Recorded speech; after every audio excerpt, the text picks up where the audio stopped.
ఒక్కసారి ఈ కర్నూలు ప్రజలందరూ తెలుసుకోవాలని ప్రభుపేట మనం చేస్తున్నాం.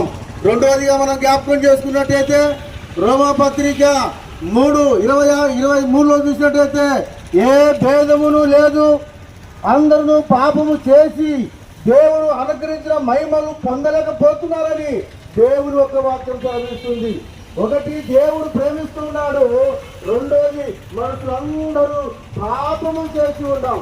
ఈ పాపము ఎలా వచ్చిందో కర్నూలు ప్రజలారా ఉత్తరాలు మీరు విన్నారా? అయితే మొదటి మనిషి ఆదాము అవ్వ మొదటిగా దేవుని మాట వినక వాళ్ళు తినవద్దన్న పనులు తిని వాళ్ళు పాపము చేసి ఉన్నారు.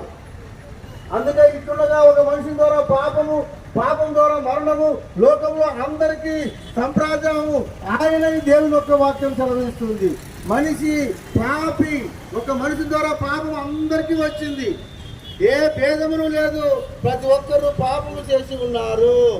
అయితే ఈ పాపము పోవాలంటే ఏమి చేయాలని ఒకసారి దేవుని యొక్క వాక్యం మనం గమనించినట్లయితే 1 తిమోతి 1:15 చూసినట్లయితే అక్కడ ఒక చక్కటి మాట రాయబడి ఉన్నది. పాపులను రక్షించుటకు యేసుక్రీస్తు లోకములోనికి వచ్చెను.